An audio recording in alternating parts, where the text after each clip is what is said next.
Привет! Несколько месяцев назад я выпустил видео о февральской революции в 1917 году. Но год тогда выдался настолько богатым на события, что следующая революция произошла спустя несколько месяцев. Ленин со своими матросами и красными знаменами на несколько десятилетий определит судьбу бывшей Российской империи. Тем удивительнее, что Октябрьский переворот практически никто не ожидал. А когда он случился, все были уверены, что большевики потеряют власть максимум через год. Потому что камон, вы их идеи слышали вообще? Все отнять и поделить. Землю крестьянам, фабрики рабочим. Да кто в здравом уме на это поведется? Экономика рухнет моментально. И Ленина со всей его фрик-компашкой выкинут из Смольного, как он выкинул Временное правительство. Но что-то пошло не так, и коммунистическая партия оставалась у власти до 90-х. Сегодня я расскажу, как иммигранту ноунейму за очень короткий срок удалось собрать вокруг себя фанатичных и целеустремленных сторонников. Почему никто не смог ему помешать и какую роль в этом сыграл самый нелепый обмен телеграммами в истории России. Итак, вначале я советую посмотреть ролик про февральскую революцию. Это как первая часть двухсерийного фильма. Без нее может быть непонятна логика некоторых событий и мотивы действующих лиц. Ссылка на видео есть в описании. Но вкратце напомню, мы остановились на том, что в России установился переходный период. Недореспублика с министрами-либералами и депутатами-социалистами. Проводятся прогрессивные реформы. Свобода слова и собраний, отмена смертной казни. Масштабная амнистия политических заключенных. Все в ожидании выборов в учредительное собрание парламента, который должен определить судьбу страны. А выборы туда должны будут пройти практически по современным нормам, со всеобщим избирательным правом, включая женщин, без имущественного и сословного ценза. Россия, без шуток, в тот момент, наверное, самое свободное государство на планете. Все уверены, что ее ждет светлое демократическое будущее. Но в это время из Швейцарии в пломбированном вагоне возвращается лидер маленькой партии большевиков Владимир Ленин. Два факта, которые нужно знать про Ленина. Он живет за границей уже 11 лет, и он фанатик.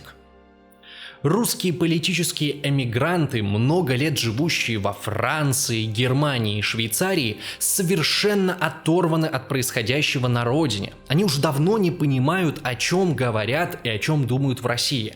Русская эмиграция превратилась в несколько враждующих между собой сект. Они ненавидят всех, кто остался в России, называют их предателями или конформистами. Почти все политэмигранты считают, что только они истинные носители идей русской революции. Только они настоящие, а все остальные – подделка. И Ленин не исключение. О событиях в России он знает мало и почти не интересуется ими. Даже сейчас. Вот в России уже неделю идет вооруженное восстание. Царь отрекся от престола, появилось временное правительство. А Ленин до сих пор ни сном, ни духом. Он узнает о революции только 2 марта, и эта информация для него – настоящий шок. Ленин судорожно пытается понять, что происходит. Он ищет в этом бурном потоке какую-то возможность для себя, для коммунизма и мировой революции. Но сидя в Швейцарии, он постоянно ошибается что в аналитике, что в прогнозах. Ленин пишет, что царь сбежал и готовит контрреволюцию. Это неправда. Потом пишет, что революция – результат заговора англичан и французов. Это тоже неправда. Еще не разобравшись в ситуации, он инструктирует других большевиков. Никакой поддержки временному правительству. Всего месяц назад Ленин готов был смириться с ролью революционера-теоретика на пенсии. А сейчас он неожиданно получил призрачный шанс воплотить в жизнь все свои самые амбициозные мечты о захвате власти и тоталитарной перестройке мира. И он хочет использовать этот шанс по максимуму. Но для этого ему надо вернуться в Россию, что не так-то просто сделать. Главная ценность в интернете сегодня – это свобода и безопасность. И кажется, ни для кого уже не секрет, что появилось очень много структур, которые пытаются покуситься на то и на другое. Они пытаются за нас решить, что смотреть, на какие сайты можно ходить, а на какие нельзя. Принудительно стараются закрыть доступ к удобным сервисам и заменить их криворукой халтурой, где ваши данные становятся достоянием товарища майора. Поэтому сегодня иметь надежный VPN – это база. От себя я рекомендую Durif VPN. Мы с ребятами уже давно сотрудничаем, я им пользовался сам, пользовались мои друзья, и пока никто не жаловался. Durif VPN предлагает подключение 10 устройств по одной подписке, вплоть до телевизоров на андроиде, и сервера в 35 странах, от Европы до Азии, а также 2 разных протокола соединения для надежности. Подключиться легко, через сайт или через Telegram-бот. Если у вас вдруг возникнут какие-то проблемы с сервером, то служба поддержки придет на помощь и наглядно объяснит, что и куда нужно нажимать, чтобы все работало. В качестве дополнительной меры безопасности оплатить можно даже криптой, ну или просто с любой банковской карты. Ну а протестировать удобство и надежность Durif VPN можно с пробной подпиской всего за 15 рублей. В общем, если вы хотите почувствовать себя свободно в интернете, то сканируйте этот QR-код и переходите по ссылке в описании. Проблема в том, что он не может выехать из Швейцарии. Кругом воюющие страны. Логично было бы ехать через Англию, потому что она союзник России. Но для большевиков это не вариант. Ведь они с самого начала громко и публично выступали против войны, а значит против России и косвенно против Англии. Поэтому англичане их сразу арестуют. Ленин лихорадочно выдумывает какие-то безумные планы побега из Швейцарии. Первый вариант – улететь на аэроплане, но без документов это невозможно. Второй – добыть поддельный шведский паспорт. Правда, Ленин не знает ни одного слова по-шведски, поэтому он хочет притвориться глухонемым шведом. Все это звучит как шутка, но Ленин не шутит. В конце концов, после очень долгой и запутанной схемы переговоров, большевикам удается получить разрешение на проезд через Германию. Небольшая партия во главе с Лениным идет по территории враждебного государства в закрытом вагоне. Затем на пароме они плывут в Швецию и оттуда поездом наконец-то попадают в Петроград. Тут у кого-то сразу может возникнуть вопрос, а зачем немцы разрешили устроить такую странную операцию? Зачем пропускать на родину каких-то там малоизвестных русских марксистов? А у них была очень простая мотивация. Вот мы сейчас что делаем? Воюем с Россией. Да, там сменилась власть, но временное правительство все равно намерено продолжать войну. А тут у нас под боком сидит группа русских революционеров, которые выступают за скорейшее заключение мира на любых условиях.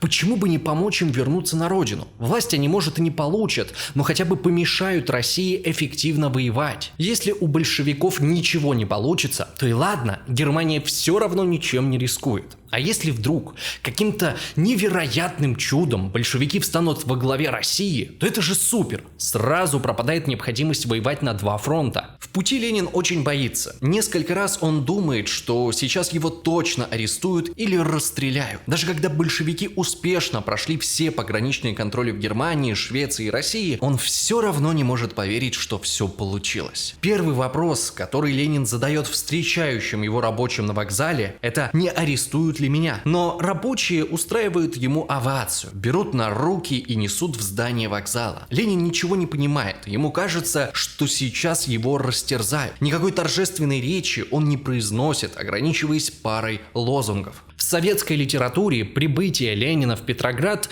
будут описывать как нечто уникальное, что пролетариат так соскучился по своему вождю, что устроил в честь него многотысячный митинг. Но это не так. На самом деле, в первый месяц после революции подобным образом было принято встречать всех хоть немного известных эмигрантов и политических заключенных. Встреча Ленина ничем не отличалась от встречи Церетели, Плеханова, Засулич, Чернова, Мартова и прочих. Скорее всего, вы все эти фамилии даже не знаете, но в то время внутри России они были куда более известны, чем Ленин. Ленина хорошо знают только его коллеги-марксисты, и не с самой лучшей стороны. Я имею в виду, что Ленин радикал из радикалов. Он не готов идти ни на какие компромиссы, не готов принимать, что есть какое-то там временное правительство, Петроградский совет и хрупкий баланс сил. Он хочет власти и ради нее готов на все. Трусость и непомерные амбиции сплетены в Ленине в невероятный узел. В первой же публичной речи после возвращения он говорит так: «Товарищи, Солдаты, матросы и рабочие. Грабительская империалистическая война является началом гражданской войны во всей Европе. Солнце мировой социалистической революции уже взошло. В Германии зреет для этого почва. Теперь день за днем мы будем наблюдать крушение европейского империализма. Да здравствует всемирная социалистическая революция.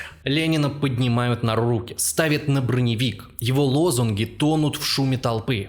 Но что происходит с самим Лениным в этот момент? Еще месяц назад он называл себя стариком, который не достигнет своей мечты. Еще 3 дня назад он смертельно боялся, что его расстреляют немецкие солдаты.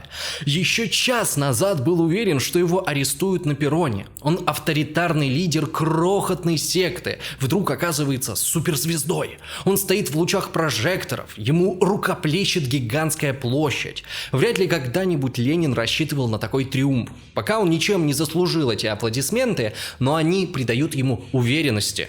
Самый популярный человек в России того времени – это вовсе не Ленин, а Александр Керенский. В него влюблены, кажется, все женщины страны, им восхищаются мужчины, и все поголовно считают его единоличным спасителем Отечества. Это удивительно, как в стране без телевидения и радио меньше чем за месяц после отречения царя рождается миф о новом супергерое. Александр Керенский пытается усидеть на 2 стульях. Он социалист из партии эсеров. Более того, он единственный социалист во временном правительстве. Там он занимает пост министра юстиции. Именно Керенский объявляет амнистию политическим заключенным, которая позволяет многим вернуться на родину, в том числе и Ленину.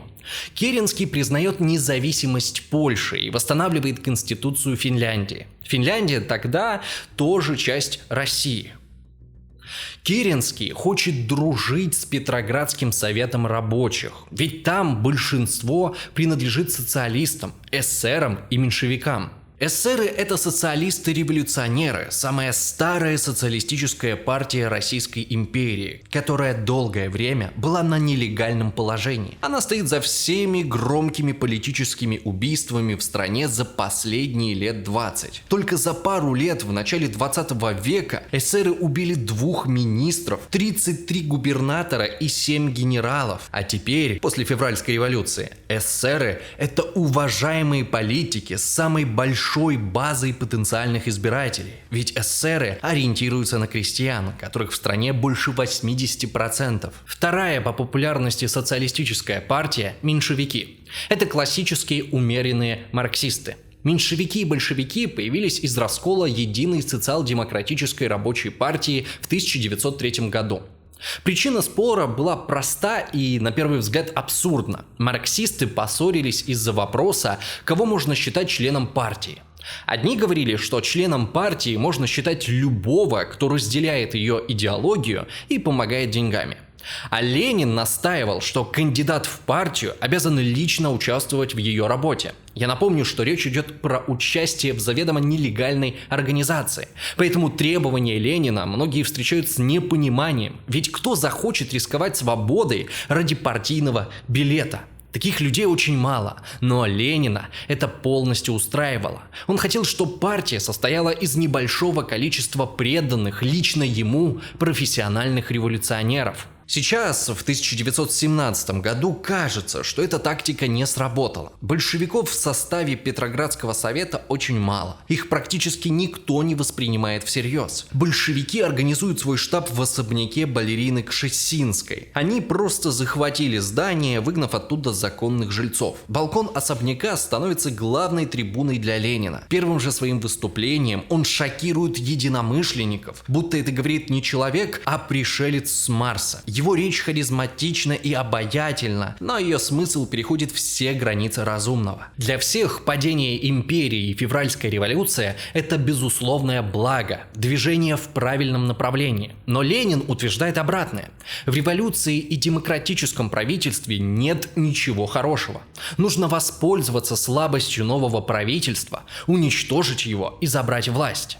А продолжать участие в Первой мировой войне – это значит защищать одних капиталистов от других. Согласитесь, звучит радикально, но все равно кажется, что Ленин пацифист и призывает к скорейшему миру. Типа «хватит крови». Это же хороший лозунг, так ведь? Да, но нет. Потому что дальше он говорит, что империалистическая война против Германии должна превратиться в гражданскую войну против капиталистов. Я тут на полях хочу заметить, что потери Российской империи в Первой мировой войне, против которой выступал Ленин, составили меньше 2 миллионов человек убитыми. А в будущей гражданской войне, которую Ленин так страстно желал, по самым минимальным оценкам погибло 10 миллионов. Вот такой вот он интересный пацифист. Затем Ленин выступает уже не перед узким кругом сторонников в захваченном особняке балерины, а на заседании Всероссийского совещания Советов рабочих и солдатских депутатов в Таврическом дворце, главном правительственном здании России на тот момент. Его речь войдет в историю как апрельские тезисы. И эти тезисы крайне возмутительны почти для всех слушателей. Ленин предлагает немедленно прекратить войну, уничтожить государство, уничтожить армию, заменить ее непонятными вооруженными народными массами, запретить чиновников, полицию и национализировать банки, свергнуть временное правительство и передать всю власть советам. И тогда рабочие во всех остальных странах наглядно увидят преимущество марксизма и сразу присоединятся к русскому пролетариату. Ленин хочет раздуть пожар мировой революции. После всего сказанного присутствующие смотрят на Ленина как на опасного сумасшедшего. Начинается скандал. На трибуну выходит Ираклий Церетели, меньшевик и один из лидеров Петроградского совета. Он старается сгладить ссору. Церетели цитирует Маркса. Говорит, что отдельные товарищи могут ошибаться, что его не пугают заблуждения Ленина, и он готов протянуть ему руку. После истеричной речи Ленина уверенный тон Церетели – полная победа. Ленин раздраженно выбегает из зала вместе со своими сторонниками, но далеко не со всеми. Значительная часть большевиков принимает сторону Церетели, а вовсе не своего лидера. Провал Ленина становится еще более очевиден, когда через день один из главных его союзников, большевик Лев Каменев, публично критикует апрельские тезисы на страницах газеты «Правда». Каменев пишет, что мнение Ленина – это его личные ошибки, а не позиция партии. Если Ленина критикуют даже собственные соратники, представьте, что говорят его противники. Газеты вспоминают, что Ленин с товарищами вернулся в Россию с согласия германского императора, а значит он немецкий шпион. Командир отряда матросов, который радостно встречал Ленина на вокзале, признается журналистам, что стыдится своего поступка. Под окнами штаба большевиков стихийно собирается антиленинский митинг. Ленин выходит на балкон, чтобы произнести речь, но его никто не хочет слушать. Кажется, что это конец его политической карьеры. Но скоро эта ситуация изменится, и причина этому – война. Сейчас это самый острый общественный вопрос. Практически никто не спорит с тем, что войну надо продолжать. А если ты против войны, значит ты враг России. Поэтому любые попытки Ленина хоть немного заикнуться о прекращении боевых действий наталкиваются на стену непонимания. Ведь мы тут зачем царя свергали? Чтобы эффективнее воевать до победного конца. О каком мире можно говорить, когда на нашей земле стоят немецкие войска? Все политические силы в России спорят не о том, нужно ли продолжать войну, а о том, как она должна закончиться. Либералы из правительства Малюков и Гучков уверены, что нужно захватить турецкий Константинополь. Это главная мечта почти всех русских царей, начиная с 19 века. Социалист Керенский считает, что для мира достаточно выбить немецкие и австрийские войска с российской территории. Он против любых новых завоеваний. Керенский выдвигает лозунг «Мир без аннексий и контрибуций». Это выражение становится мемом, его повторяют в трамваях, в кинотеатрах и казармах, а позже его присвоят себе большевики. Почти все депутаты-социалисты разделяют мнение Керенского. Они даже идут дальше. Россия не должна никаким образом помогать Франции вернуть Эльзас и Лотарингию, а Британии завоевывать новые колонии. То есть новая Россия не будет выполнять договоренности, которые были заключены с царским правительством. Но давайте еще раз. Людей, которые однозначно выступают против войны, очень мало. Это сегодня мир является абсолютной ценностью для цивилизации. цивилизации. А 100 лет назад такими ценностями были патриотизм и чувство долга. Отказ от войны считают позором не только офицеры, но и большинство интеллигентов. Люди из самых разных политических лагерей считают победу в войне своей главной целью. И либеральные поэты, и бывшие политические террористы. Например, лидер боевого крыла эсеров Борис Савников, участник убийства царского министра внутренних дел Плеве и великого князя Сергея Александровича, теперь отправляется на фронт, чтобы агитировать солдат воевать до победного конца. В середине апреля из-за постоянных споров случается первый кризис Временного правительства. Керенский говорит журналистам, что власти планируют обратиться к союзникам по Антанте и уточнить новые цели в войне. На самом деле правительство ничего такого не планирует, и Керенский, как министр юстиции, вообще не имеет полномочий публично рассуждать на эту тему. Уже на следующий день министр иностранных дел Павел Милюков опровергает слова Керенского. Никто не понимает, что происходит на самом деле. На Милюкова давит Петроградский совет и другие министры. Поэтому он все-таки публикует официальное обращение, где отказывается от планов оккупировать Константинополь и декларирует готовность России к миру без аннексий и контрибуций. Но в последний момент Милюков добавляет в публикации небольшое предисловие от себя лично, где говорит о неком народном стремлении выполнить обязательства России перед союзниками. То есть получилось, что одна часть текста противоречит другой. Следующий день, 20 апреля, начинается с неожиданной новости. Солдаты нескольких петроградских полков идут к дворцу, чтобы арестовать Временное правительство. Это неожиданность даже для социалистов из Советов. Да, из-за статьи Милюкова все на него злятся, но никто не планировал вооруженного восстания. Оказывается, что это привет от Ленина. Статья Милюкова возвращает его политический труп к жизни. Мол, я же вам говорил, товарищи рабочие и солдаты, Временное правительство, буржуазное и империалистическое. Оно хочет вести войну ради иностранных капиталистов, а не собственного народа. Министров от расправы спасает счастливый случай. Накануне заболел Александр Гучков, поэтому сегодня заседание проходит в его квартире. Солдаты пришли захватывать пустой дворец. Через некоторое время к ним приезжают члены Петросовета и убеждают разойтись. Но кризис на этом не заканчивается. Навстречу толпе против Милюкова идет толпа в поддержку Милюкова. Посреди города начинается массовая драка, а затем перестрелка, в которой погибает 5 человек. Ситуация накаляется, но во власти на самом деле никто не хочет стрельбы и крови, кроме Ленина. Но он сейчас ничего не решает, а решают переговоры между министрами и Петроградским советом. В итоге переговоров Милюков и Гучков уходят в отставку. На пост военного министра по совету генералов перемещается Александр Керенский. Всего в новый состав Временного правительства входят 6 социалистов. Политический кризис закончился стремительно и мирно. Кажется, что теперь с двоевластием в стране наконец-то покончено. 3 июня в Петрограде проходит первый съезд советов рабочих и солдатских депутатов. К этому моменту свои небольшие советы появились уже по всей стране. Многие из них никак не соотносят свои действия с мнением столицы. Поэтому Петроградский совет хочет провести всероссийское собрание, чтобы выстроить понятную вертикаль власти. С трибуны выступает Ираклий Церетели, социалист, один из руководителей Петроградского совета и новый министр из Временного правительства. Это первый министр-марксист в истории России, но он не большевик. Его выступление – это по сути спор с Лениным. Сам Ленин сидит в зале. Он очень раздражен, что каждый тезис Церетели публика поддерживает аплодисментами. Церетели говорит, что сейчас невозможно заключить мир с Германией, потому что нельзя закончить войну в одностороннем порядке, что с момента революции прошло всего 2 месяца, за которые нельзя моментально решить все проблемы в стране. Церетели выступает за политические свободы, но при этом говорит, что власть должна быть достаточно сильной, чтобы противостоять тем, кто решается на эксперименты, опасные для революции и России, и ведущие к гражданской войне. Церетели произносит: в настоящий момент в России нет политической партии, которая говорила бы: дайте в наши руки власть, уйдите, мы займем ваше место. Такой партии в России нет. Тут Ленин не выдерживает, вскакивает с места и кричит: есть такая партия? Зрители хихикают. Церетели спокойно уточняет: Нет ни единой партии, которая заявляла бы претензии на захват власти немедленно, кроме заявлений со стороны некоторых безответственных групп.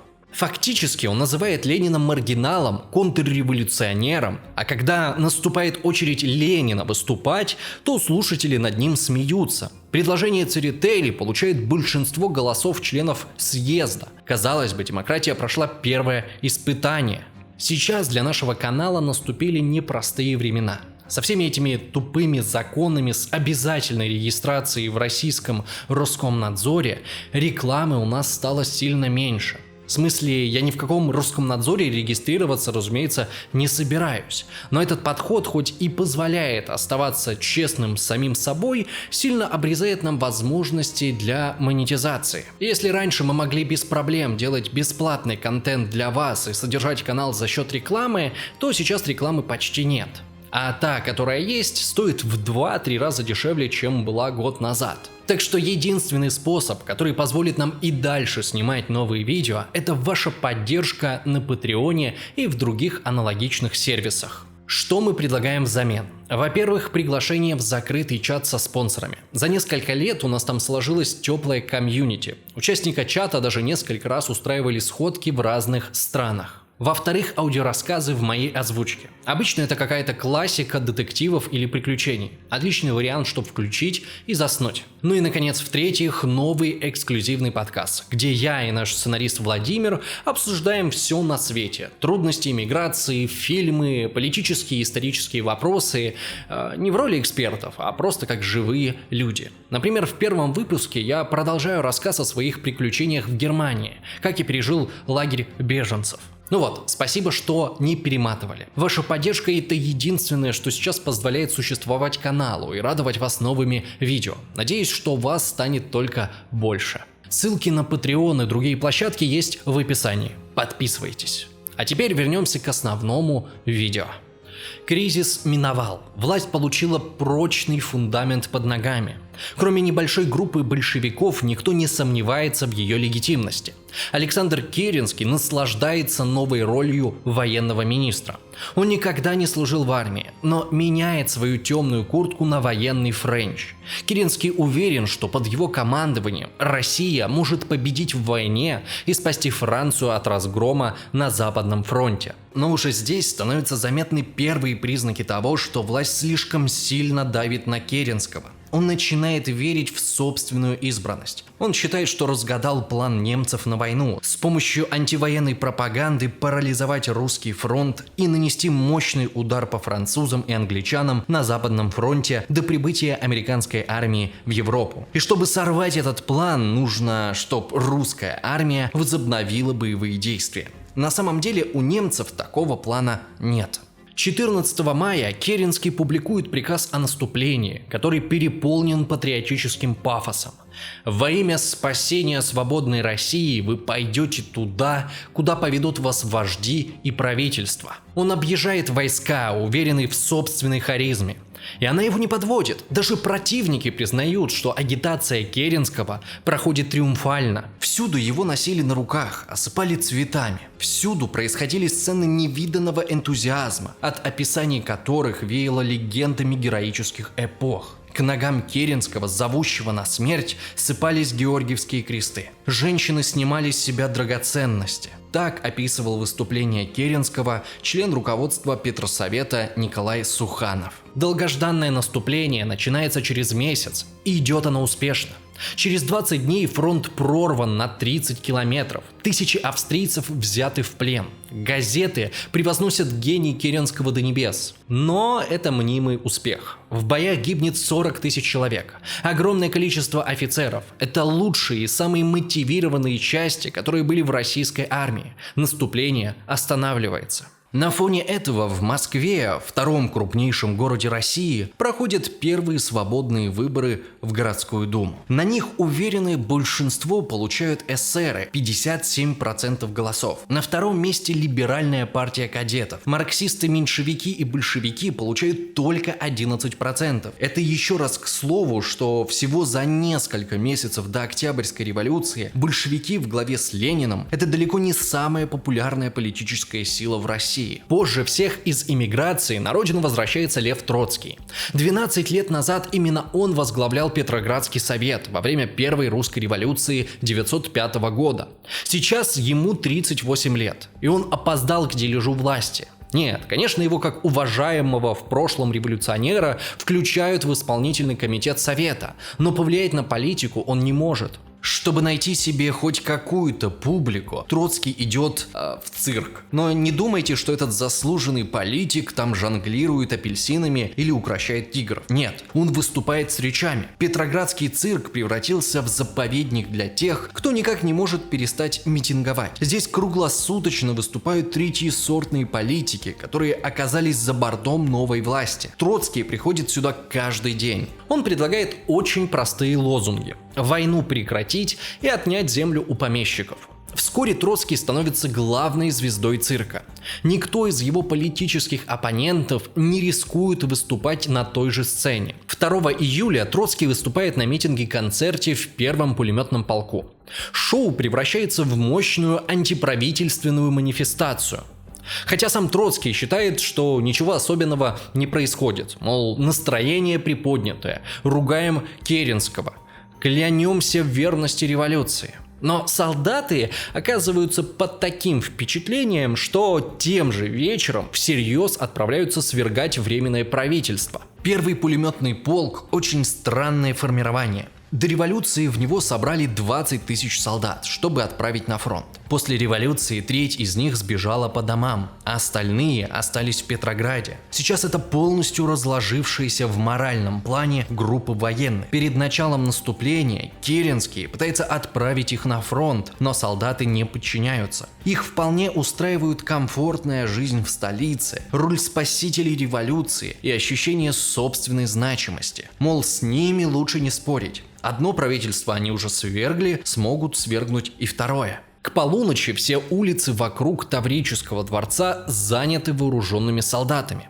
Через 2 часа к ним присоединяются 30 тысяч рабочих Путиловского завода, одного из крупнейших предприятий Петрограда. Керенского в этот момент нет в столице. Он только что уехал на фронт. Среди митингующей толпы находятся члены Петроградского совета, но они впервые понимают, что ничего не могут сделать с этой стихией. Но к восстанию не готовы и большевики. Вряд ли кто-то из них ожидал, что очередная антиправительственная речь, которых были уже десятки, спровоцирует людей на бунт. Ленин выходит на балкон особняка Кшесинской и произносит крайне невнятную речь. Мол, товарищи, проявляйте стойкость, выдержку и бдительность. Никаких конкретных лозунгов и призывов. Солдаты разочарованы. Но Ленин уверен, что время свергать правительство еще не пришло. Керенский популярен в армии. Он в любой момент может перебросить полки в Петроград и подавить мятеж. Толпа у дворца тем временем не успокаивается. Солдаты по ошибке хватают министра земледелия Виктора Чернова и кричат, что этот сукин сын приказывал стрелять в народ. Чернова волокут на улицу, рвут на нем одежду. Никто не хочет слушать его оправдания, что его перепутали с кем-то другим, что он не министр-капиталист, а революционер, эсер и вообще хочет отдать землю крестьянам. Ему не верят, ведь если хочет, то почему до сих пор не отдал? Утихомирить бушующую толпу около дворца внезапно удается тому, по чьей вине она сюда и пришла, Льву Троцкому. Он запрыгивает на крышу автомобиля и кричит: «Товарищи, краса и гордость русской революции! Я убежден, что никто не омрачит нашего сегодняшнего праздника, нашего торжественного смотра сил революции ненужными арестами. Кто тут за насилие? Пусть поднимет руку». Солдаты смущены и не знают, что делать. Вроде бы Троцкий совсем недавно призывал к немедленному свержению Временного правительства. А теперь тот же Троцкий говорит, что не надо насилия. Окончательно восстание заканчивается, когда происходит то, чего так боялся Ленин. Керенский снимает с фронта отряд казаков и отправляет в Петроград.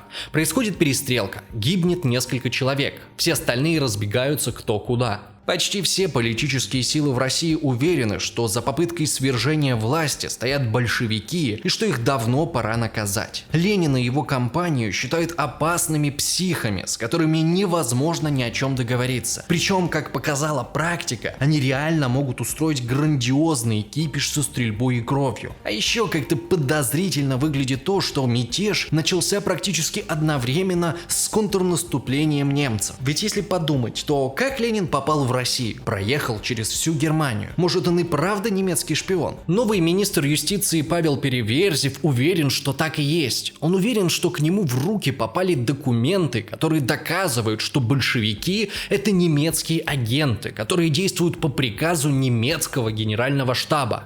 Это очень серьезное объявление. У этих документов есть только один недостаток. Они фальшивые. Тем не менее, 5 июля их публикует газета «Живое слово». Почти сразу с фронта приходит телеграмма, что немцы отбросили русские войска и перешли в контратаку. С этой телеграммой в руках Керенский врывается на заседание правительства и кричит: «Думаю, вы больше не возражаете против арестов». Большевиков выгоняют из особняка Кшесинской, многих арестовывают. Партия, по сути, опять переходит на нелегальное положение. На Ленина заводит уголовное дело, но он прячется, сбривает усы, надевает парик и убегает из города. Вместе с еще одним большевиком Григорием Зиновьевым Ленин живет в шалаше у озера. После июльского восстания многие в Петрограде считают, что с большевиками покончено навсегда. А во временном правительстве снова происходит кардинальные перестановки. Александр Керенский становится министром-председателем. Кроме того, он сохраняет за собой должность военного и морского министра. Фактически вся власть оказывается в его руках. Новое правительство оказывается самым левым из всех предыдущих. Из 13 должностей социалисты получают 9. По сути, власть в России переживает уже второй кризис меньше, чем за полгода после революции. И у каждого из них была одна причина – война. Все расчеты на то, что достаточно свергнуть царя и армия сама собой начнет побеждать, не оправдались. Демократия на фронте не работает. Командующий русской армией генерал Брусилов говорит, что необходимо как можно скорее лишить военных прав митинговать и участвовать в политике. Керенский внимательно выслушивает его и тут же увольняет. Новым верховным главнокомандующим становится Лавр Корнилов. Многие это назначение принимают с воодушевлением. Генерал славится своей жестокостью и честностью. Он ярый противник левых идей и особенно большевиков. Корнилов, несмотря на формальный запрет смертной казни, начинает вешать дезертиров. После неудачного мятежа в июле российское общество сильно качнулось вправо. В экономике инфляция, которая даже в 2 раза выше, чем была при царе. Армия разложилась, никаких важных реформ не происходит. Вместо этого постоянные митинги и забастовки. Многие устали от хаоса и неопределенности. Появляются мысли, что нужна твердая рука, которая наведет порядок. Надежды возлагаются на союз Керенского и Корнилова. Проблема тут только одна. Эти двое не доверяют друг другу. Керенский начинает завидовать растущей популярности Корнилова. Ему не нравится, что звание «Спаситель России» постепенно переходит к генералу. А дальше случается просто какая-то невероятная история. Она переплетена таким огромным количеством глупостей и трагических случайностей, что кажется, такое может быть только в плохих бульварных романах. Но именно она кардинально изменит историю России. Итак, знакомьтесь, еще один малоизвестный персонаж – Владимир Львов, бывший депутат Государственной Думы, бывший малозначительный министр во временном правительстве. Очень странный и, кажется, не совсем психически здоровый человек. За всю свою долгую политическую карьеру он не запомнился ничем. И тут в конце лета 1917 года Владимир Львов внезапно решил поиграть в большую политику и чуть ли не в одиночку спасти родину и помирить Керенского и Корнилова. Он начинает действовать, но очень и очень странно. Львов приходит на аудиенцию к Керенскому с интересным предложением. Львов говорит, что популярность министра-председателя падает, но есть план, как все исправить. Якобы существуют некоторые группы, которые согласны поддержать Керенского в предстоящей политической борьбе. Львов отказывается говорить, что это за люди. Тем не менее, получает от Керенского разрешение вступить с ними в переговоры. Никаких некоторых групп на самом деле не существует. Львов их выдумал. Сразу после разговора он едет на фронт, в штаб Корнилова и представляется там посланником от Керенского. Львов говорит генералу, что Керенский хоть сейчас готов уйти в отставку, но хочет выслушать требования Корнилова. Корнилов созывает совещание. Он уверен, что в Петрограде готовится очередное восстание большевиков, поэтому в стране надо срочно ввести диктатуру. При этом ему не важно, кто станет диктатором. Сам генерал на власть не претендует, но и не будет от нее отказываться. Весь день в штабе главнокомандующего обсуждают состав нового правительства. Корнилов хочет создать команду, которая устроит всех, поэтому включает туда людей как левых, так и правых взглядов, в том числе и Керенского. Корнилов думает направить в Петроград верные войска, которые подойдут к городу 28 августа. В этот день необходимо объявить военное положение и ввести полный пакет репрессивных мер, включая смертную казнь. Конечно, тут же начнутся акции протеста, а значит появится отличный повод повешать всех этих возмутителей спокойствия из Совета рабочих депутатов. Последнее, что Корнилов говорит Львову, это чтоб он передал Керенскому, что тому следует приехать в штаб армии для обеспечения безопасности министра-председателя во время предполагаемых уличных боев. На этом переговоры заканчиваются. Корнилов доволен. Он понятия не имеет, что Владимир Львов самозванец. Львов уезжает в Петроград. И тут в его голове опять что-то происходит. Мало того, что он прибыл к Корнилову как самозванец, так теперь как самозванец он едет к Керенскому. Львов почему-то воспринимает слова Корнилова как желание заманить Керенского в штаб и убить. Поэтому он в панике прибегает во дворец и трясущимися от страха руками сообщает Керенскому, что Корнилов требует от министра уйти в отставку и передать ему всю военную и гражданскую власть в стране. А еще немедленно прибыть в штаб армии. То есть Львов по непонятной причине выдумывает почти все. То есть сначала он солгал Корнилову, представившись послом Керенского, и выдумав несуществующие требования Керенского. А теперь солгал Керенскому, придумав несуществующие требования Корнилова. Керенский шокирован, ведь он отпускал Львова переговорить с какими-то важными группами сторонников. А теперь Львов почему-то приезжает к нему в качестве посла от Корнилова и передает ультиматум. Что здесь вообще происходит? Керенский не был идиотом. Слова Львова звучат так безумно, что он хочет лично перепроверить все напрямую у генерала. Но как это сделать, если эти двое находятся друг от друга на расстоянии в несколько сотен километров? Только по телеграфу. И дальше происходит самый странный чат, который изменил мир. Сначала Керенский телеграфирует, что он на месте, и рядом с ним находится Владимир Львов. Это неправда. Львов опаздывает.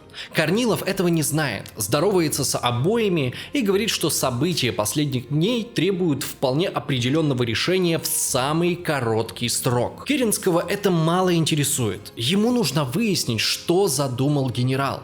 Но как его об этом спросить, если общение идет по свободной телеграфной линии? Кто-то может подслушать их разговор. Тогда Керенский притворяется Львовым и просит Корнилова подтвердить все то, что вы сказали мне при личной встрече в штабе. Корнилов подтверждает. Он понятия не имеет, что Львов передал Керенскому совсем другие слова. Разговор заканчивается, и Керенский, и Корнилов уверены, что поняли друг друга правильно. Хотя в действительности они поняли друг друга наоборот. Генерал думает, что Керенский поддерживает его план по введению военной диктатуры. Керенский уверен, что Корнилов задумал устроить мятеж. Он бежит во дворец, отправляет Корнилову срочную телеграмму с приказом о его увольнении и требует от остальных министров предоставить ему диктаторские полномочия. Корнилов в шоке от телеграммы. Он отвечает, что и не подумает подчиняться, и поднимает войска. Начинается полный хаос. Министры и депутаты бегают туда-сюда и пытаются помирить Керенского и Корнилова.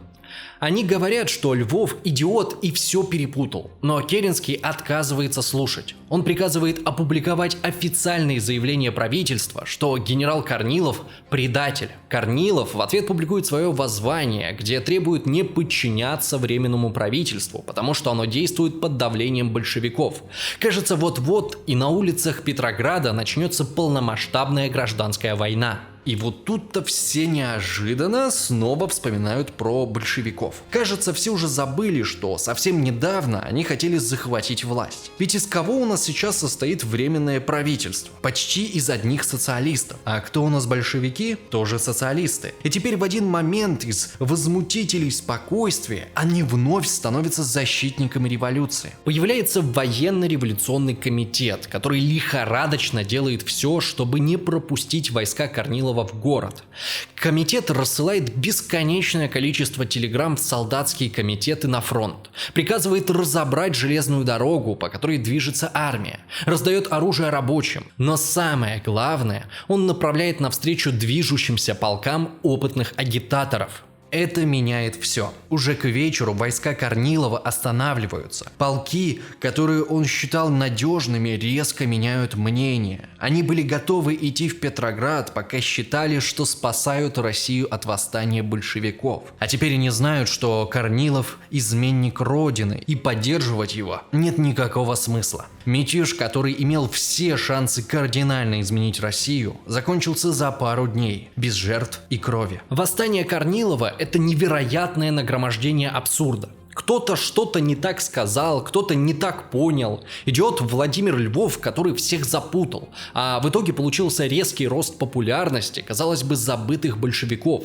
Что интересно, никто из участников тех событий никогда не признает своих ошибок. До конца жизни и Корнилов, и Керенский будут верить, что стали жертвами подлого заговора. Мятеж полностью меняет расстановку сил в Петрограде. Большевики теперь заслуженные спасители революции. Петроградский совет просит Керенского выпустить из тюрем сотни большевиков, которые оказались там после июльского восстания. Керенский соглашается, но приказывает распустить военно-революционный комитет. Мол, мятеж закончился, Россия спасена, расходитесь, пожалуйста. Но комитет и не думает подчиняться, ведь у них теперь есть оружие, популярность и сотни профессиональных революционеров на свободе. Спустя неделю новым председателем исполнительного комитета Петроградского совета становится Лев Троцкий. Московский совет возглавляет другой большевик – Виктор Ногин. Буквально в один момент большевики приходят к власти в двух крупнейших городах России. Росту популярности этой радикальной партии способствует и разгорающийся экономический кризис.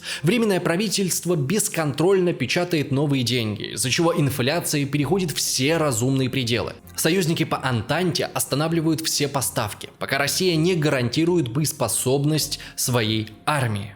Восстают железнодорожные рабочие, назревает голод. Чем в этот момент занят Владимир Ленин? Он уехал подальше от Петрограда и теперь живет в Финляндии, в Хельсинки. Его настроение снова сильно меняется. Если в июле Ленин считал, что власть брать еще рано, то теперь уверен, что время пришло. Он постоянно пишет товарищам в Петроград, обвиняет их в бездействии и требует готовить новое восстание. Повторяется ситуация начала марта 1917 года. Все самые важные события происходят в столице, а Ленин заперт далеко в глуши.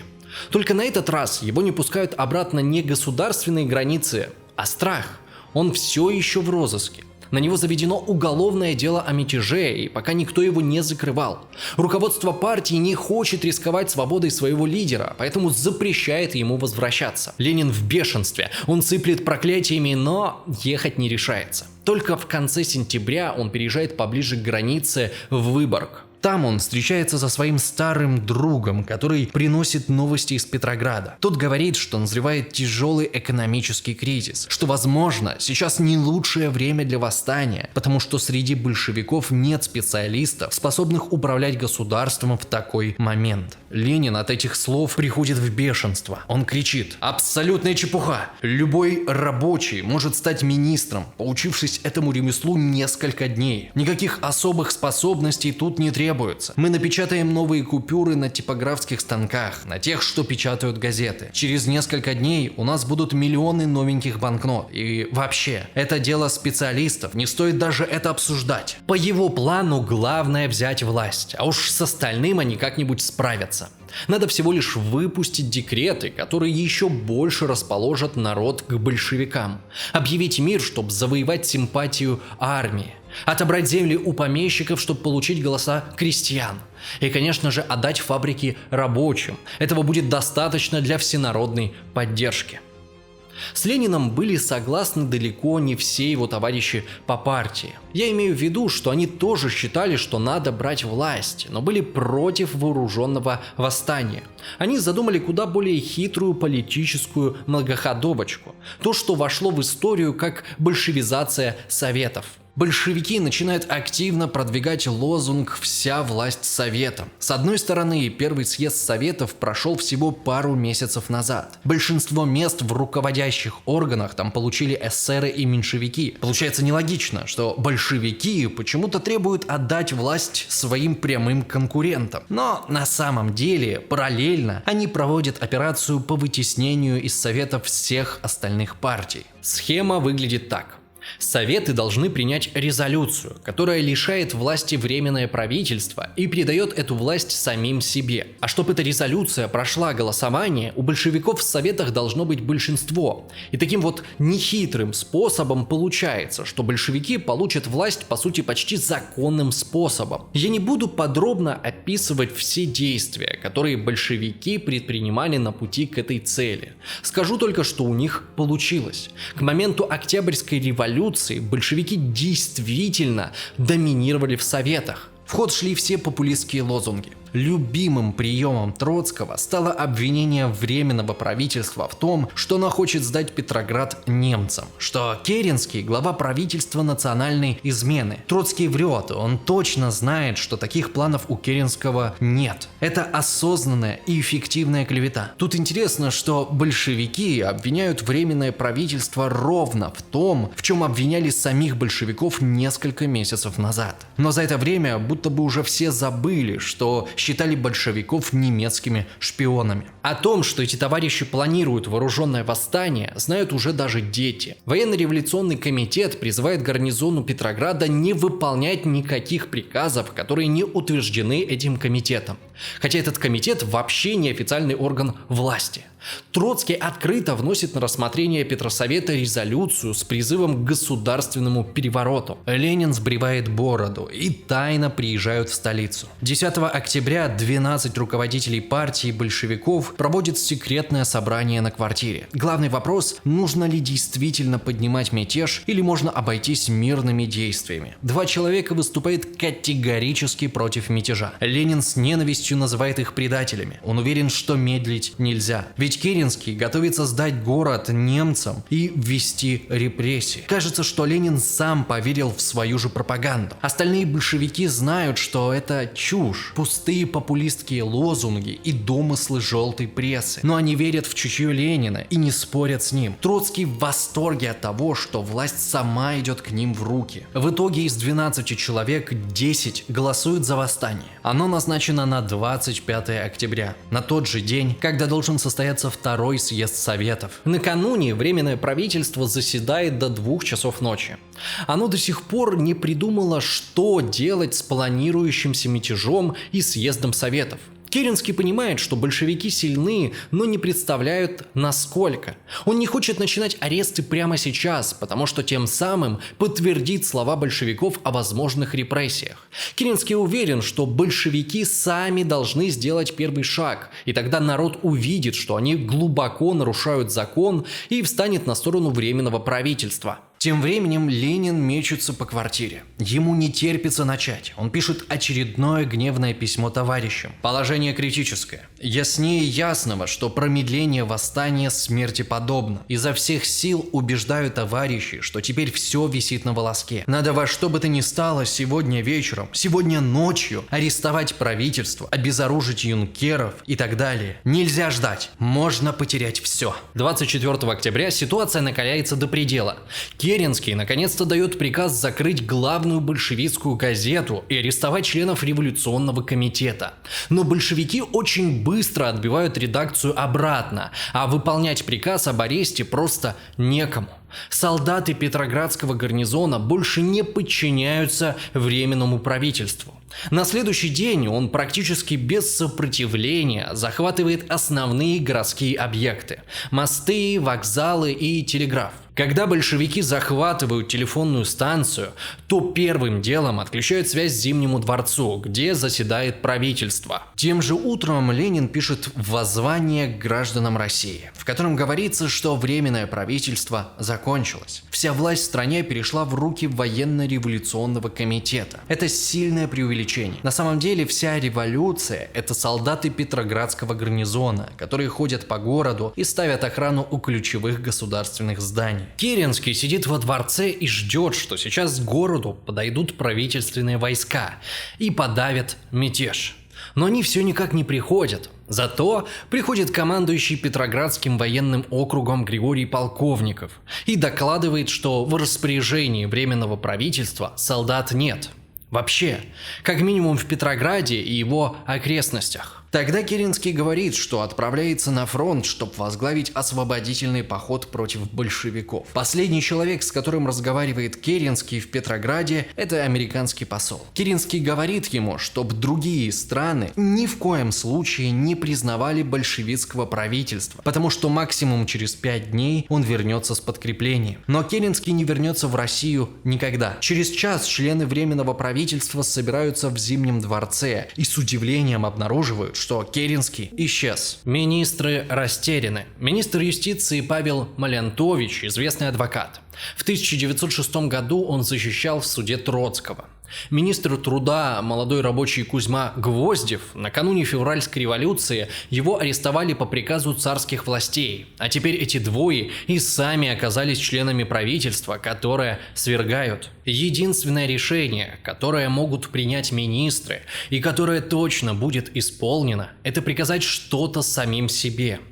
Они решают оставаться в Зимнем дворце до самого ареста. Это конец. Государственный переворот происходит почти без жертв. Только при штурме дворца погибли 6 или 7 человек. Арестованных министров пешком отводят в тюрьму. Троцкий вспоминает этот день так. Город мирно спал и не знал, что с этого времени одна власть сменяется другой. Важнейшее событие для истории всего 20 века практически никто не заметил. В этот момент параллельно идет тот самый второй съезд Советов, который по плану должен легитимизировать власть большевиков. В 3 часа ночи к трибуне подбегает Лев Каменев и зачитывает телеграмму, что Зимний дворец взят.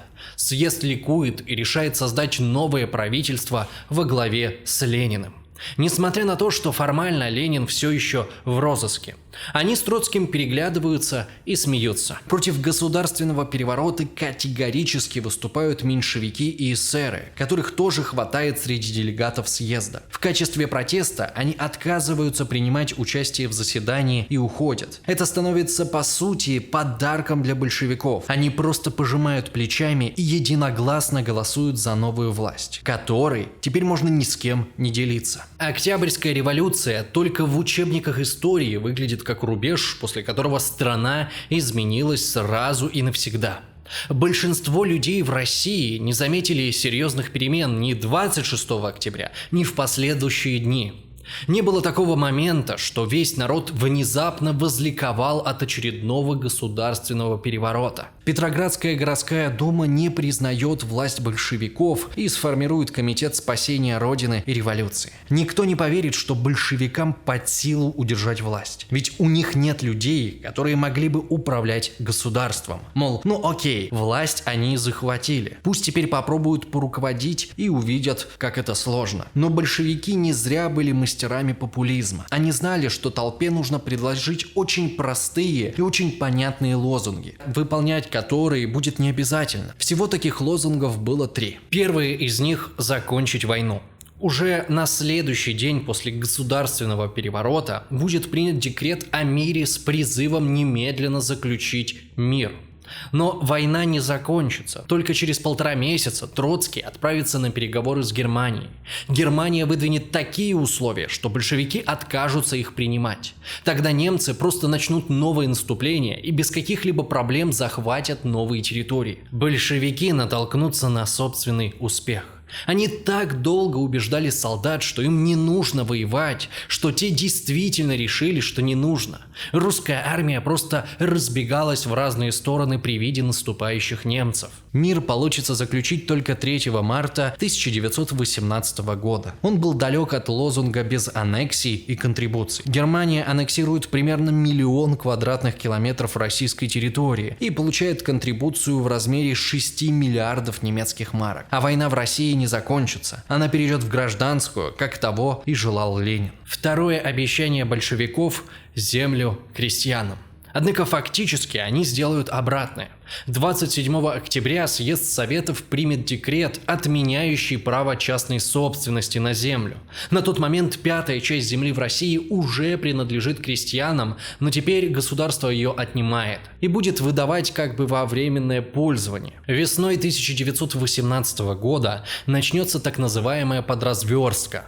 Что-то вроде нее было и при царе, и при временном правительстве. Но при советской власти она приобрела такие масштабы, что у крестьян забирали почти все, что они производили и выращивали. Третье и главное обещание – передать фабрики рабочим. Оно также не будет исполнено. Все предприятия власть национализирует. О том, чтобы контролировать работу заводов или получать часть прибыли, рабочие не смогут и мечтать. Кстати, а помните, где-то в начале я говорил, что еще после февральской революции в России должны были создать новый парламент? Учредительное собрание с прямыми выборами по всей стране. До Октябрьского переворота большевики критиковали Временное правительство за то, что оно до сих пор не организовало выборы. Но как только они сами приходят к власти, то моментально теряют интерес к этому парламенту. Тем не менее, дата выборов была назначена еще до переворота, поэтому большевики не решаются их отменить. Но сразу начинают политические репрессии. 28 октября Ленин подписал декрет о запрете либеральной партии кадетов как врагов народа. Лидеров партии, кто еще не успел эмигрировать, арестуют и через 3 месяца убьют в тюрьме. Выборы в учредительном собрании проходят 30 октября под чутким присмотром большевиков. Тем не менее, большевики эти выборы проигрывают. Потому что, несмотря на поддержку рабочих и солдат Петрограда, у остального населения страны они особого доверия не вызывали. Большевики получили только 22% голосов. Первое место заняли эсеры, у которых было почти 40%. Это понятно. Эсеры позиционировали себя как крестьянскую партию. И страна, которая почти целиком состояла из крестьян, охотно голосовала за понятную программу. Большевикам не помогло даже то, что они на ходу придумали собственную аграрную реформу, которую тупо сплагиатили у эсеров. 5 января 1918 года в Петрограде прошла демонстрация в поддержку учредительного собрания, которую расстреляли солдаты. Погибли десятки людей. Это был первый расстрел мирной демонстрации со времен царской власти. Самое первое и последнее заседание новый парламент провел 18 января. Большевики планировали, что депутаты просто утвердят все директивы и резолюции, которые они сами уже приняли на съезде Советов. Но депутаты отказались. Тогда Ленин без колебаний приказывает разогнать парламент. Когда депутаты на следующий день приходят на заседание, то видят на двери замок, а рядом вооруженную охрану с пулеметами. В большевистской газете «Правда» выходит статья, что депутаты учредительного собрания – это прислужники капиталистов и враги народа. По сути, большевики совершили уже второй государственный переворот всего за 3 месяца.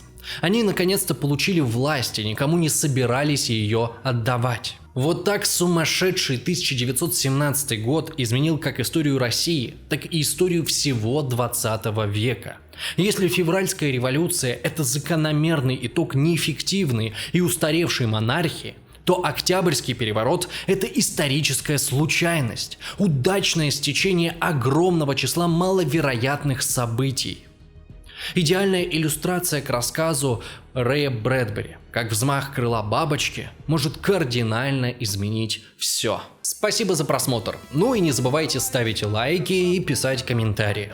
Если плохо работает YouTube, напоминаю про Дурев VPN. Ссылка на установку и инструкцию есть в описании. Ну и по традиции призываю вас подписаться на наш Patreon, спонсор и закрытый телеграм-канал.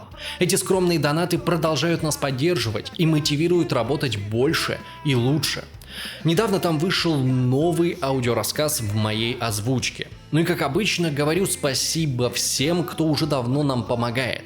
Это Влад, Николай Грищенко, Душный Дэн, Водолей, Crazy Cat, Анна Маконина, Денис Романов, Даниил, Нона Шинкаренко, 24 of Them, УВ Макс, Донбасянин в стране басков, секс-инструктор НАТО с визиткой Ярошина Абрамсе и вот эти вот замечательные люди. Я надеюсь, вам все понравилось. Всем удачи, всем пока. На погонах звезды его заставила переобуться.